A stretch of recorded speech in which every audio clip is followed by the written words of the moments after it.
We sat in a room together and we talked about this moment. That when you get into this moment, you can't just want it.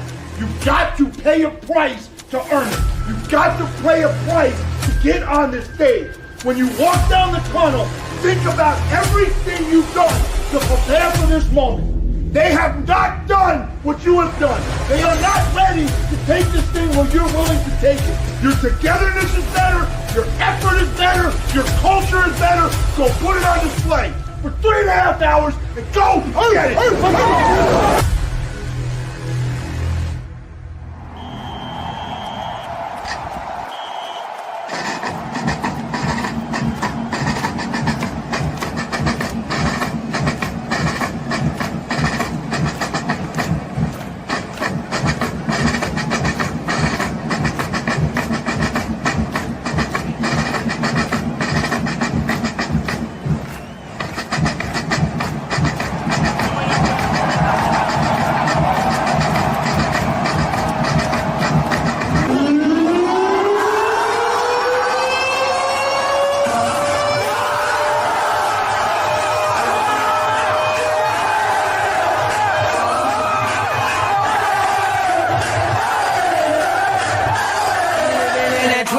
Century, doing something mean to it. Do it better than anybody you ever seen. Do it, scream from the haters. Got a nice ring to it. I guess every superhero need his theme music. No one man should have all that power. The clock's ticking, I just count the hours. Stop tripping, I'm tripping off the power.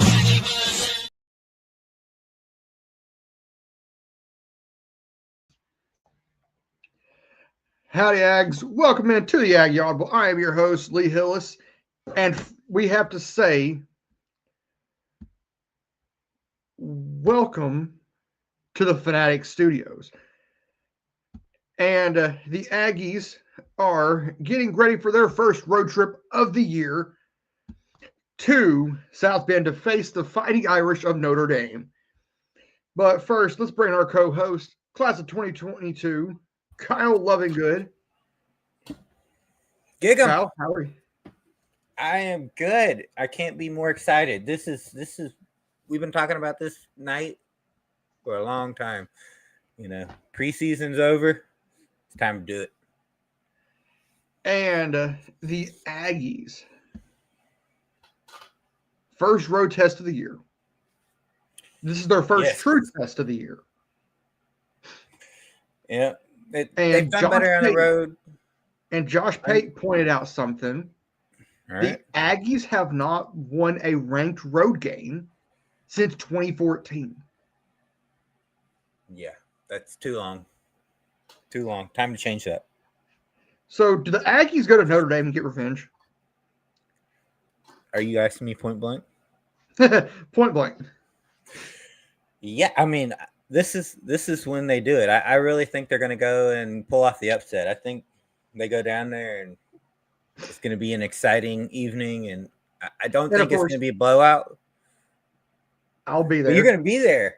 Yeah, I'm excited for you to go. I'll be watching on TV. I'll be cheering. I'll be loud from afar. From Texas. From Texas, yep. But the Aggies have a very good chance to go do something that they have not done in over a decade. Yeah. I mean, what a better place to do it than South Bend? Come on. And the funny thing is, before Mike Elko came to Texas A&M the first time through, he was the defensive coordinator at Notre Dame. Yep, 2017. Yep, one season. And if that doesn't say that he knows how that crowd can be at Notre Dame, and he said it very well. The Aggies have a chance to do something. So why not go in there and do it? My Aggie heart is beating because, just the nerves are starting to stir up. Because, why not now? I mean, So A&M went to Florida and won last year. Mike Elko is kind of getting this momentum going. The funny thing is, and we'll show the uniform combination here in a little bit, this is the same uniform combination that Marcel wore in his first collegiate start. Right, in Florida, yeah. Mm-hmm. So we do have a question that came in from X. Do you guys think we will stop their running game? Well, do you want to take this or should I? I can take the first punch at it. I think that the run game is going to be one of those where it's going to be the flow of the game. And I think the Aggies are going to come in headstrong. I think Mike Elko is going to have them ready to go. I think the defensive line is going to play strong. Do I think for the entirety of the game that they're going to stop the run? Probably not. But I think they're going to be able to slow it down enough to keep the Aggies, in the game and keep them comfortably. That's kind of what I believe. I say let's say we keep them under 130 yards rushing, something like that. So I'm gonna go along the lines of that, and I'm gonna go full screen on this so I can jump on the soapbox on this. If we replicate what Miami did defensively, and we'll see the stats here in a little bit from Notre Dame's game against Miami. Miami held Notre Dame to 93 yards rushing and just over 310 yards total for the game. So if A&M can replicate that defense that Miami did against Notre Dame's run game, the Aggies should have no problem winning this game. But you have to get through Price. You have to get through their other stud running back, Love. You have to get through Price and Love. That's their two monster in the backfield. Yeah, I mean, and you know how A&M has weapons in the backfield, Notre Dame has weapons in the backfield, so they're going to be using them. I mean, they're going to be pulling out every last thing they have, and then pull out the punch on their wide receiving career. Jaden Greathouse, number 1. That's how they got back in the game against Miami. Was that guy right there? Yeah. And then they're tied in number 9. 5 catches for I think 97. That's it. Yeah. We have to watch out for him. But let's jump into this. Aggies and the Fighting Irish. Saturday night, NBC or Peacock, whichever one you want to watch it on. But starting out with A&M from last week, Marcel 19 of 28, 220 and 3 touchdowns. Miles O'Neal 3 of 5 for 99 and a touchdown.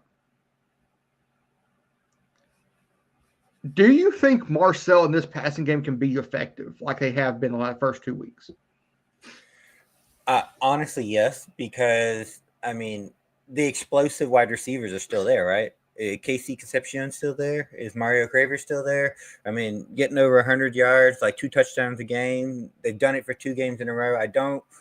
I think Notre Dame's been playing man, and if they can get some separation, I mean, they're going to be able to get open. And I think if the long game's not working, they're going to be running routes underneath, and they're going to create some trouble. And if it's not those 2 wide receivers, guess what? We got Terry Bussey and Ashton Bethel Roman right there. Yeah. So and the offensive side of me is fixing to come out with this. What I'm doing if I'm A&M is I'm running the ball until their linebackers start creeping up. And then I'm going play action off of that and throwing over the linebacker's head between the linebackers and the safety. Or they do the reverse and they go for the long game. They break it open with a long pass, and then that makes them have to drop back, and we just run it down their throat. So with Le'Veon Moss, Amari Daniels, EJ Smith, Marcel. I mean, there's so many weapons. A&M has the weapons to get it done. They have the talent. I mean, why not now? But to the Notre Dame side of this thing, CJ Carr, the redshirt freshman, making it's only his second ever start in college football. Wow. 19 of 30 for 221, 2 touchdowns and an interception. And he was sacked 3 times. Yep. Yeah, he had a rough game to start, and then he got better in the second half.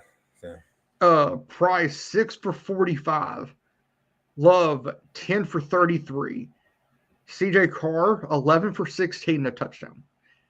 So they held both of their big running backs to under 50 yards apiece. If A&M can do that, they win the game. Just flat out, they win the game. Because I think our secondary is good enough to keep Carr in check and the wide receivers in check enough to win the game. And then their tight end right there, 5 for 97. Fields 3 for 48. Faison 5 for 33. Love 4 for 26. And then Gilbert 2 for 17 and a touchdown. Faison 5 for 33 and the touchdown. So they have weapons. They do. They have weapons, and that tight end kind of worries me a little bit, and that's what. Oh shoot, what's A&M's middle linebacker? You have Scooby Williams and York. Yeah, York. So York is going to be tasked, or Scooby, whichever side of the field he comes out on, they're going to be tasked with covering that tight end, and that's going to be a tall task. I mean, that that he's big and fast, and he can catch. Think about this. Torian held his own last year in SEC matchups against tight ends. Well, that's a great point. That's a great point. Like, he went toe-to-toe with, like, Mason Taylor last year at LSU. Yeah, I mean, that's why York is getting on all these accolades, because he can do both. He can stuff the run. He can keep up with them. But he's going to have to do it. I mean, that's going to be probably what they're going to attack. Once they get past trying to attack the run game and attack the defensive line, they're going to try to go to the tight end. So, and then here are the stats from Notre Dame's game against Miami. So look at what Miami did. They held them to 314 total yards, 221 through the air, 93 on the ground. They also went 4 for 9 on third, and they only had 17 first downs. They were sacked 3 times. Maybe we can do 3 sacks in a row again. That would be crazy. But Miami, so they won the sack battle, but they also won the turnover battle. They forced 2 fumbles, and Notre Dame lost 1. Then they also had the interception. So Notre Dame lost this turnover battle also 2-0. Yep. And Miami held time of possession for almost 34 minutes. And I was talking with my stepdad about this. 34 minutes, that's an 8-minute difference between how long Notre Dame held it versus how long Miami held it. But that 8 minutes is a long time. Well, you know why that happened is because Miami got ahead, and they had a good couple of drives to start the game, and then in the second half of the game, Miami started playing this. Let's keep the ball away. Let's run the clock out, and so that's how we ended up with that. And then Notre Dame was trying to score quickly, and so it just kind of got lopsided. So, yep. And I would be happy if A&M does the same thing. But as I said, that 8 minutes between how long Miami held it and how long Notre Dame held it, that's a long time. Yeah. Like, that could be the difference between winning a game and losing a game. And you saw it right there with Notre Dame and Miami. Well, it had to be because Notre Dame was coming right back. Yeah. But if you think about it, Miami had the last laugh. They had the ball to finish the game. They drove down, got the points. Yep. So at this point, you can take and throw the analytics out the window. Because the analytics don't tell the full story. Right. Miami won the game, yeah. But they had the ball to finish it. They drove down, got the points, and won the game. Yep. So before we head into what we were wanting to somewhat close the show out with, which was doing players.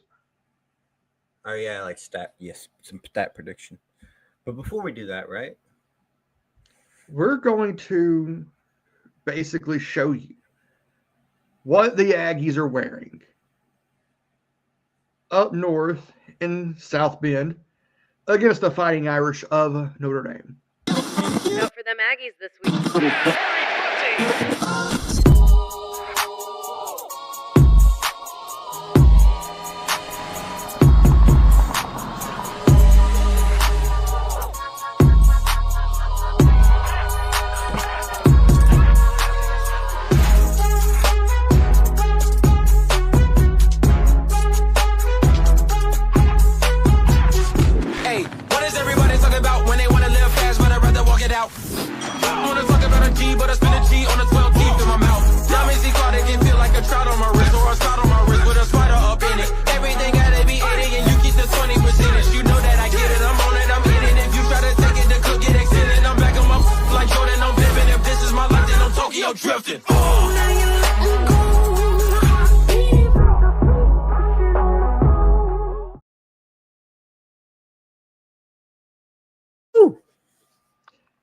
So it's about to get a little icy up in South Bend as the Aggies are going icy white, a complete whiteout. As we stated earlier, this is the same uniform combination that A&M wore in the Swamp last year when Marcel and the Aggies beat Florida. A little bit different competition because Florida's down, in my opinion. But yes, it's going to be Marcel Reed can pull off the magic twice. So you have the number 16 Texas A&M Aggies traveling to the number 8 Notre Dame Fighting Irish. So, and of course, I already know what Notre Dame is wearing. Or what are they wearing? You'll have to fill me in. They are going their navy jerseys. Okay. Gold helmets, gold pants. Yep. Classic look. But I wish they were wearing the green. That's so ugly. I did not like their green. They're wearing it. They're wearing that this year against Boise State. Okay. The weekend we play Mississippi State. They look like little leprechauns when they put the green uniforms on. Good morning to you, laddie. So, I'm going to let you take this away. Okay. Player stat predictions. All right. You want me to give my score prediction and everything too? We will get that at the very end. Okay. All right. So my stat predictions here. I say Casey Concepcion gets 100 yards. I say Mario Craver gets 2 touchdowns. And I say Marcel Reed rushes for a touchdown. And I say that we get, Marcel Reed rushes for a touchdown. And then we get another rushing touchdown from one of the other backs. That's kind of how I see the game laying out. So KC for 100 yards. That's my prediction. And Craver for 2 TDs.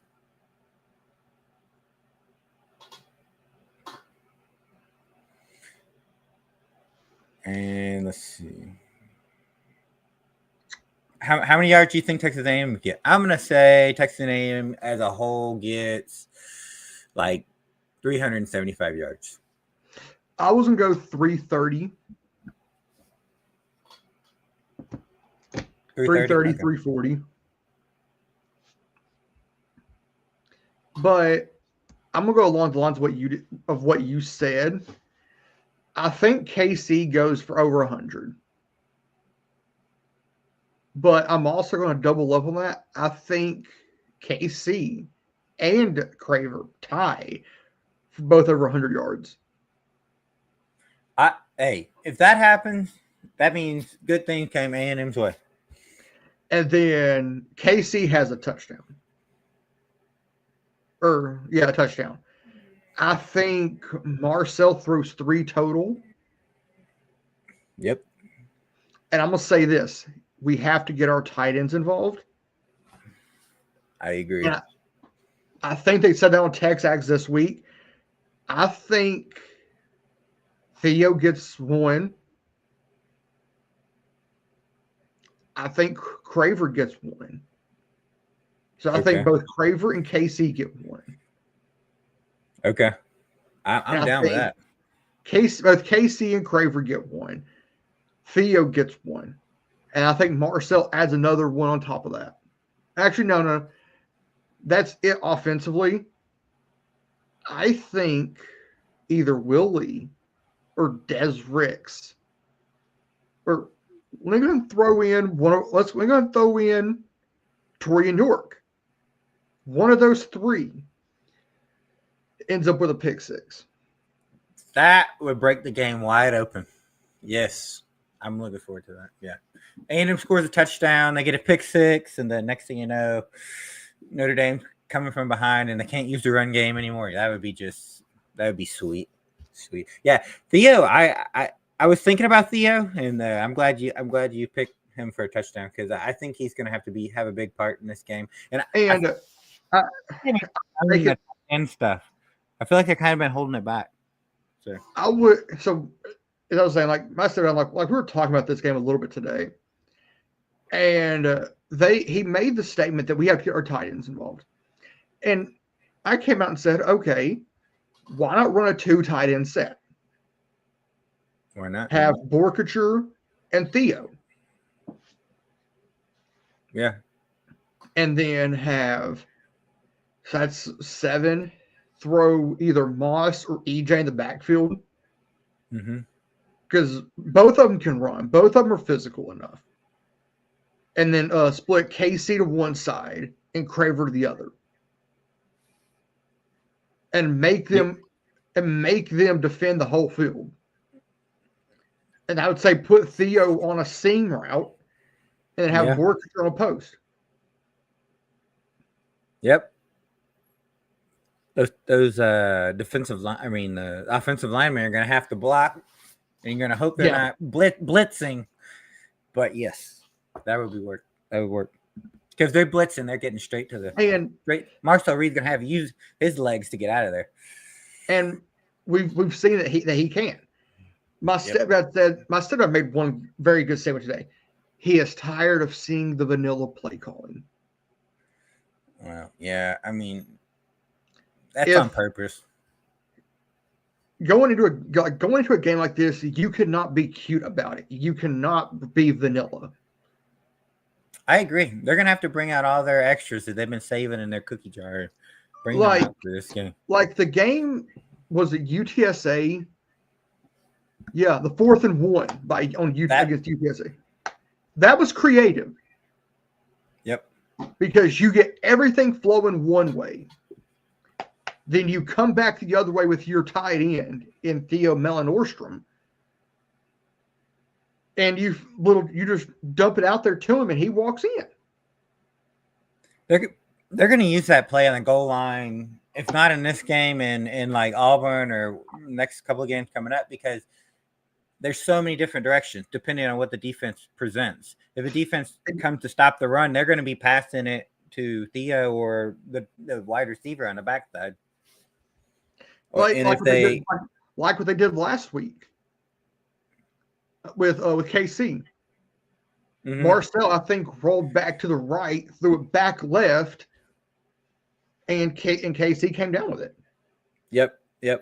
I mean, they're going to use that play, and even if the defense has seen it before, because they're so multifaceted and can do so many different things within that play, Reed could have them all run to one side, and then Reed goes back to the backside and takes the touchdown the other direction. So it's going to be hard to stop. Like you could even use a running back on a situation like that.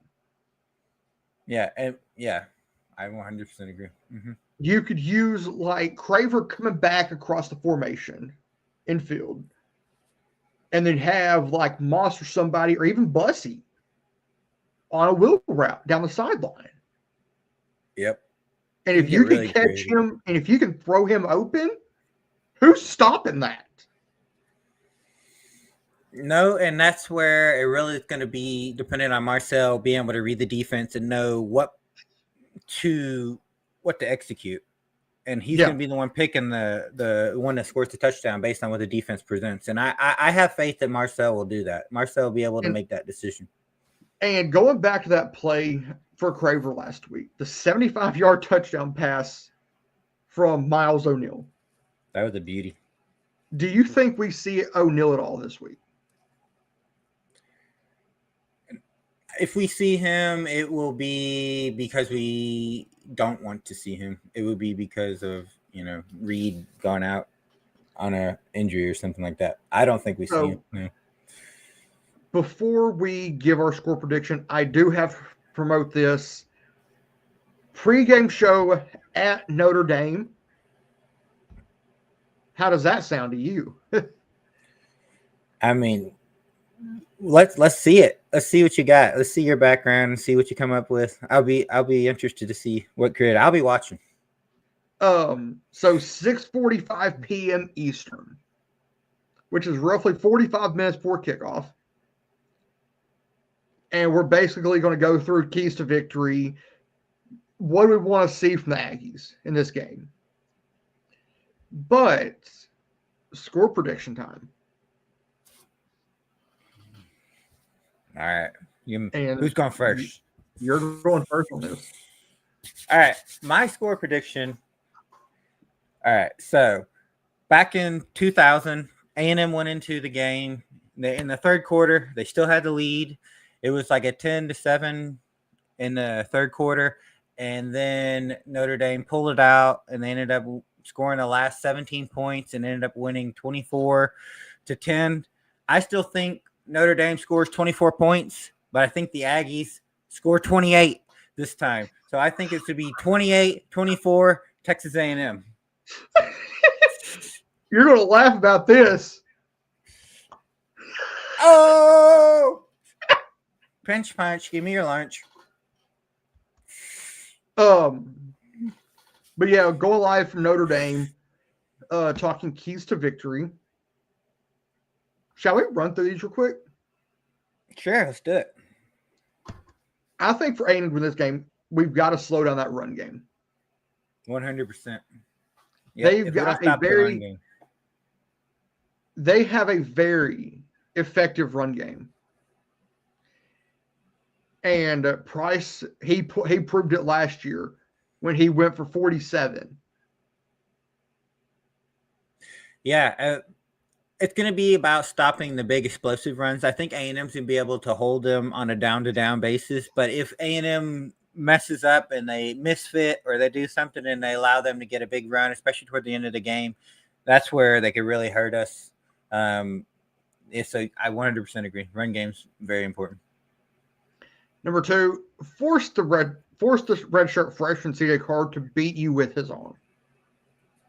100%. Yep. Because, frustrate him, rattle him, and bring back that wrecking crew defense. Yeah.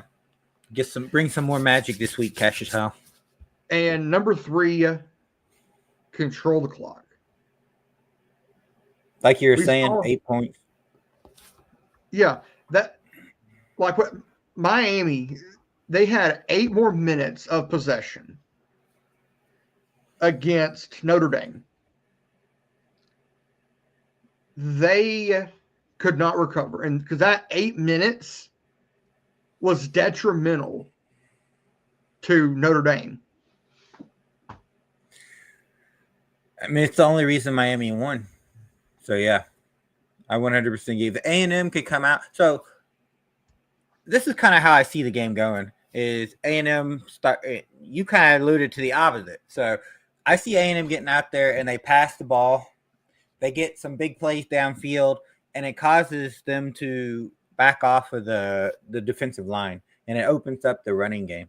And I feel like that's when A&M thing going to hit them, and so it's going to be the 1-2 punch, and A&M to be able to run the ball, and they're going to, especially in the second half, and keep handing it off and keep wearing out their ends, keep wearing out their defensive line, and eventually they'll crack. And I think that's why A&M comes out with a close victory. So, and Josh Pate, who everybody loves, actually not everybody loves him. A lot of people do not like him. But today, video I saw earlier before we came on was Josh Pate was talking about this A&M Notre Dame game. He thinks Notre Dame wins it, but barely wins it. The over-under on this game is 6.5. Or the spread is 6.5. Over-under of 50.5. So, but Josh Pate has this game at a Notre Dame favorite by 5 instead of the 6.5 that Vegas has. Okay. But he's saying if he was a betting man, he would take A&M plus 5 to beat Notre Dame. He's high on A&M this year, so do with that what you think. But I think A&M can roll into South Bend. And if they follow the keys to victory that I laid out, slow down the run game, force CJ Carr to beat you with his arm and control the clock, who's beating that recipe? I mean, it's really going to be on the arm of Marcel Reed. I don't see how they would be able to stop both the run and the pass game. If they come out and do what they've done the last 2 weeks, mix in some wrinkles, make it a little more exciting. Uncomfortable from a defense standpoint. Right. So, Aggies make their first road trip this weekend. Can't wait to see what happens. I'll be there. Live show Saturday night, 6:45 Eastern, 5:45 Central. To pregame for the Aggies and the Fighting Irish of Notre Dame. Live from Notre Dame Stadium. And Aggies, you don't have to go home, but you can't stay here. Thanks, and giggle. Get that big win! Woo!